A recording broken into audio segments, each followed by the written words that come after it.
Mr. Sajedi, it's so good to see you in person. Also to me, thank you very much.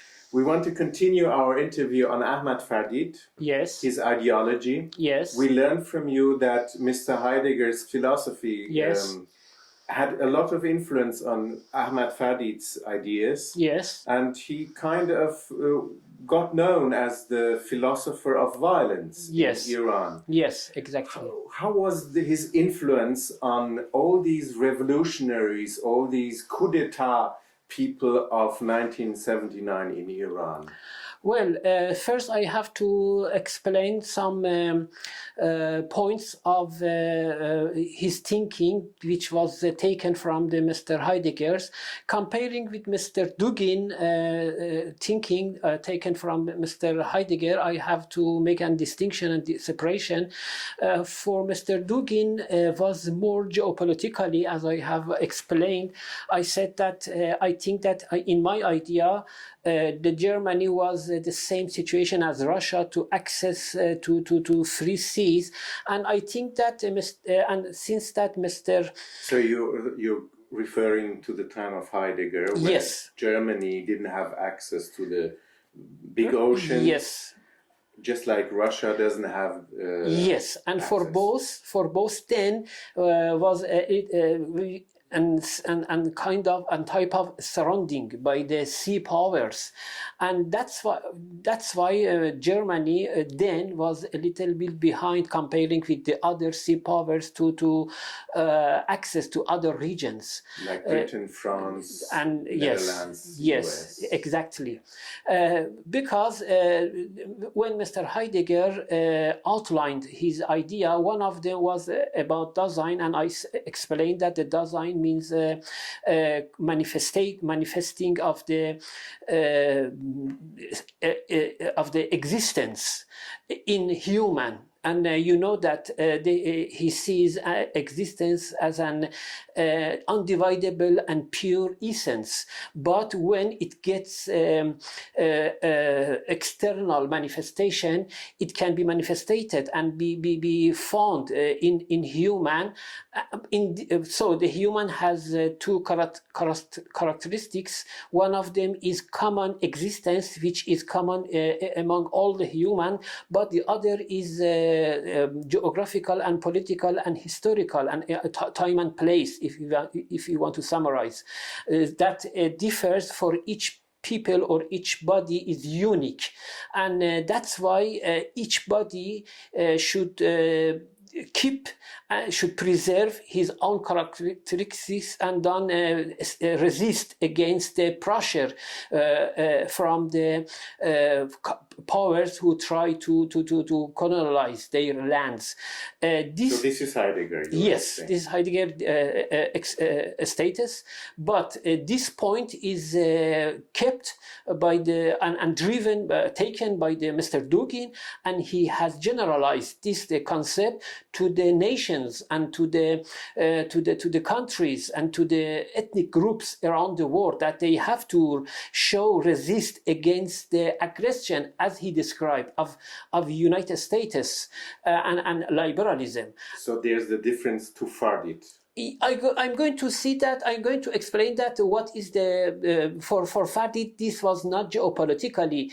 He has adopted and localized the ideas of Heidegger to Iranian situation. So maybe you don't have any comparing of geopolitical, but the other concept that he used of Heidegger was alienating. That alienating in first words of the Mr. Dugin is not so important, but later recently he has also narrated this concept from the Mr. Dugin. So alienation, what is the sense, or what is the meaning of alienation in the sense of Heidegger and Fardid? If you forget your root, this is alienation. To avoid the alienation, you have to come back to your own roots. Own roots, individual roots, or traditional roots from the people? This is the exact point of a problem of point that should be noted, because Mr. Heidegger talks just about the time and place situation of each people, but in Fardid's time, or the Fardid's theory, he means coming or going back to the culture and to the religious root, and he shows as if your root in Iran is the religious authority, because previously the religious clergies, they tried and they fight with the coming of the modernity and modernizing, which is described as an evil in both Dugin's words and Shiite words. And this type of theorizing means that you have to come back to your own roots. You have to come back under the authority of the Shiite clergies. And maybe this can explain why among the educated and literated people, you can find too much people who forget their education, and they submitted themselves to the superstitions was made and was promoted by the clergies. This is one of the biggest point of the Mr. Fardid, and the other one was that the apocalyptic ideas, which was corresponding with the old Shia over the Messiah and overcoming back of the Messiah. The hidden Imam. Yeah, the hidden Imam.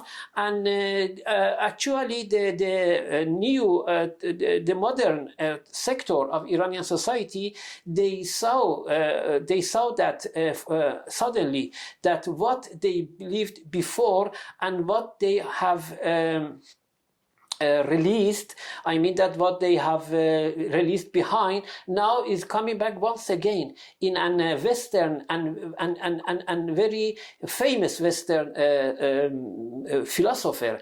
And that's why they said, okay, what they are going to tell us we had before, then we will come back to them. And then of course they came back to the religious authority as well, and they forgot that the religious authority is not necessarily equal to religious by itself or to religious concept. This is actually the points of Mr. Fardid. But if you want more explanation about his actions, I can provide you. What I'd like to know now, what I think might be interesting for our audience, is to see how exactly he affected Iranian society, the intellectuals, why he had so many listeners, so many, nowadays you might think, fans of his theoreticizing during the revolution, and why there are so many of these students in the system, in responsible positions. Yes, so I have to provide you once again for an introduction, as I have done before. I have repeated many times that the Shia clergies in Iran, they had common interests with the Russia in preventing and opposing to the modernizing. As I have explained, and I will repeat briefly here, for the Russia was very, very important that Iran can be never achieved to the modernity, because a modern society will also have a modern army. And this, and in the time that you have to think about 100 years ago, that just a few decades before, 40% of Iran territory was separated by two wars between Iran and Russia, and then Russia was not yet nuclear, and the gap between the powers of two countries was not so deep as today. And other problem is that for Russia was that the Asian republics of Russia, all of them were under influence of the Iranian culture, and they were always afraid of that the people by themselves will return back to their roots. I mean that to Iranian and to culture that they have. That's why they tried always by all of the tricks to prevent Iran to achieve the modernity, and this was the same point of view of the Shia clergies, because by modernity they would lose their position, and no, I mean that their authority. It's very important. Their authority over the people of the Iran, as they lost, because when the dynasty of Pahlavi established, they established also a new form of the education, and the monopoly of education was for centuries under control of the Shia clergies was actually ended, and too much people they welcome to new form of the education. As I have just to provide you some examples, because the opposition of the Shia clergies was also with the examples of civilization as well. For example, they said that you may not use the light of the lamps of artificial lights, because it can be an radiation of the evil, and it can harm you, the people, and the people really follow them, or they banned the use of car and bus, and even if the people try as long as possible don't use the bus, and if they had to use, they used an handkerchief to prevent be polluted their hips by the wooden banks of the buses. So it was because they were produced in the West, and they were products of they were produced Western by the infidels. Of course, the buses, I think that then were bought from the Germany, but this also reflect of the Germany by itself in during during First World War. But we need another chance to explain about that. Anyhow, they couldn't make separation between this and the people, the Iranian people. They saw all of Europeans as infidels. I mean that not by itself, but on the guidance of the Shiite clergies. So when,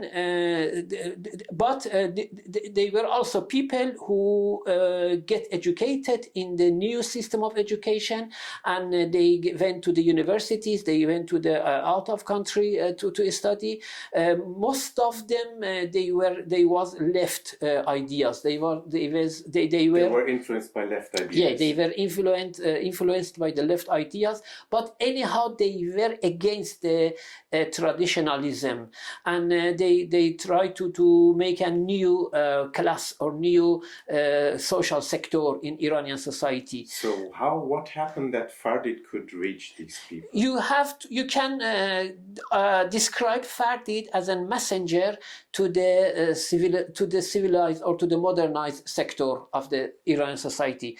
For the traditional sector, there was no problem for them, because they were already against modernity, and that's why they had to be a position also against the West as well, because anyhow the civilization came from the West. But the Fardid tried to convince the modern part of society, the modern sector of society, that they have to be opposite against the West, because the modernism could be a sign, or could be an type of the evil that goes destroy everything that they have.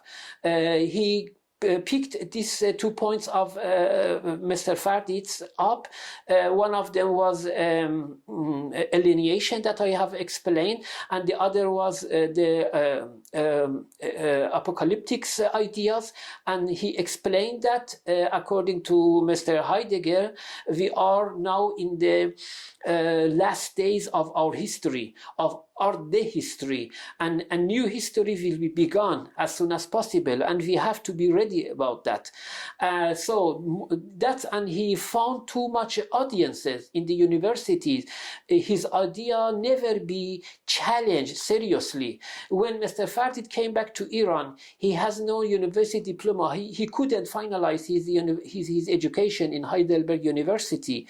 And still was invited by Vali Nasr, for example, to give philosophy lectures. Yes, and it's wonderfully because he has no, even he has no bachelor, he has no master, he has no doctoral, but he received an PhD, an honor PhD. I don't know on which mechanism, but he received an honor PhD due to efforts of Professor Fazlullah Reza and maybe Professor Nas. I am not sure about the Professor Nas, but I am sure about the Professor Reza. And I have to point out that at the same time they made an Society of Philosophy for the first time. Iranian Royal Society of Philosophy of Philosophers was affiliated with the office of the Queen then, and Mr. Fardid was invited, and later he became a main figure of this society, and he received chances from the Iranian national television to express his idea. So his idea was not just limited to the university and academic surroundings, but also he could cast his ideas publicly by the governmental possibilities. I see. So how did this merge? Shia clergy's ideas about hidden imam, for example, and Ahmad Fardid, who wasn't a clergy. How did these ideologies mix and became so relevant for the regime? So he makes in two steps. First, that we have to come back to our roots.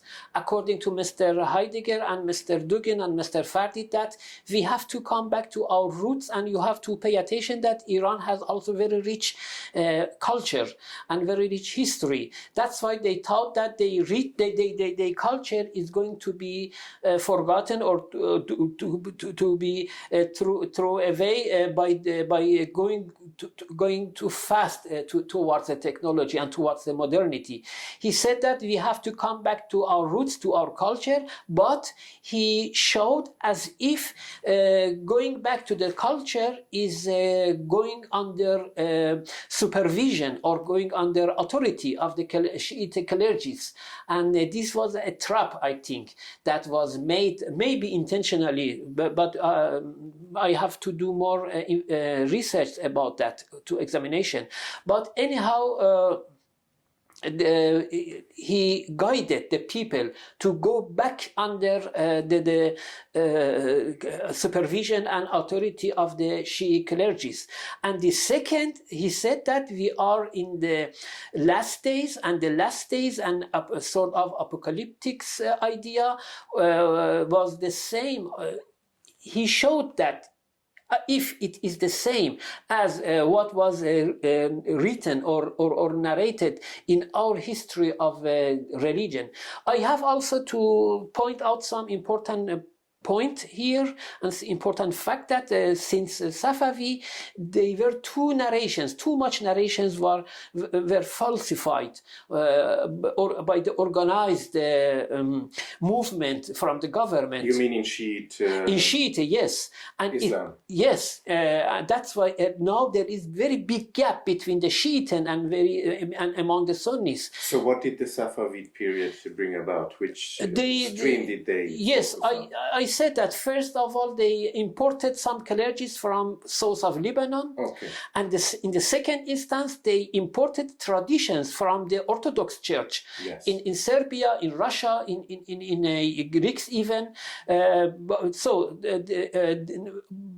Did you I have think an that example? What kind of yes, for traditions example, the mourning of the Ashura is not mourning? yes, is they had mourning, but the use of knife or chains to injure their bodies, yeah, absolutely is not written as is not recorded in the history of Islam. This is since Safavid is get common in Iranian history, and there are too much examples that I can, but now time is limited.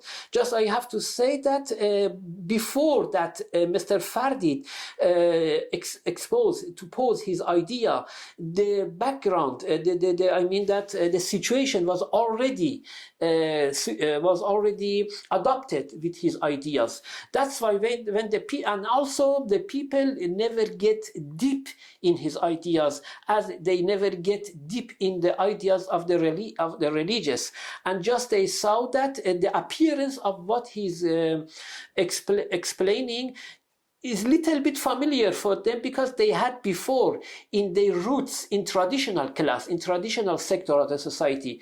That's why he was a messenger that make an integration between classical and modern part of the society, as you word very correct terms in this case, that West-Toxification. And the West-Toxification was made by himself. I think that I have explained once that he was also an etymologist, and he explained everything also according to etymological roots of the words.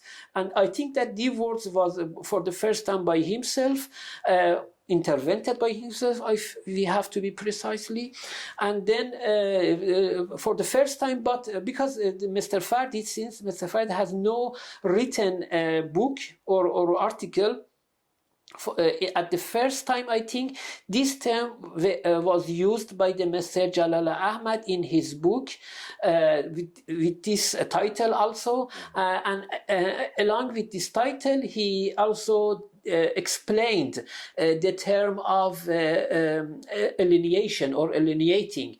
And his book, I mean that the Toxification, gharbzadegi, was the first book, I think, in this field.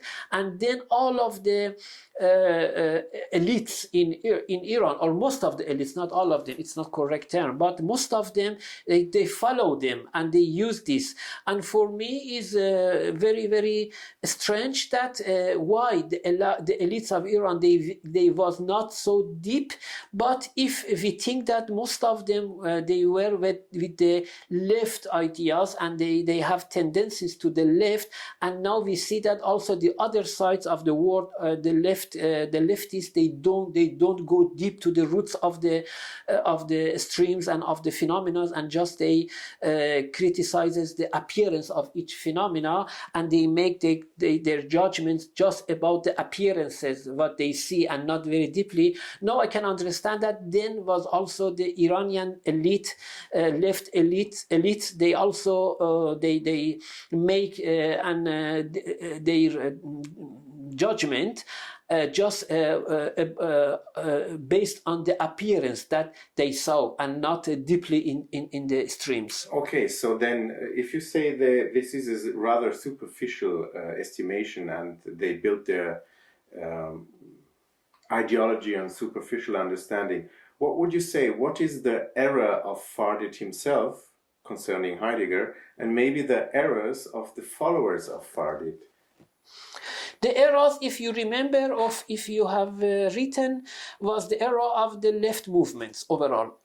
Together with the national movements and uprising against the colonialism, and and also the era of the Soviet Union domination, propaganda domination. So the Soviet Union then showed himself as a great savior or supporters of the nations, and even they gave to the nations and free help or free assistance, and they said that, or they propagated that we will save you and we will protect you against the capitalists, and they showed that that the capitalist is a continuation of colonialism. And if you remember, was then the fight in Vietnam, and the defeat of United States in the Vietnam, and also the fight in Middle East between Palestine and the countries, and between Israel, and all of them, they have big influence in Iranian society and Iranian people. Most of the people, if the people, they were religious, they were under control of the Shia clergies, that they had a very close relation with the Ikhwan al-Muslimin, with the Sayyid Qutb, with the Sunnis streams against Israel.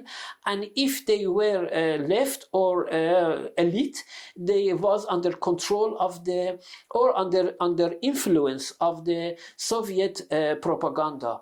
That's why we saw an integration between classical, I mean that the traditional class, traditional sector of the Iran society, and sector which was going to be modernizing sector.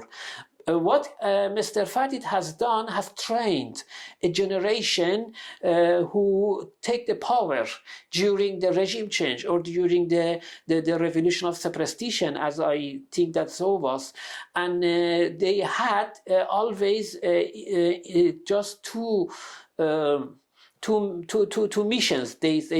One of them was fighting with the West without any reason, without any analysis why, and the second was to prepare the country for a big war which will be coming because of changing the civilization, changing the eras. I said that according to the Mr.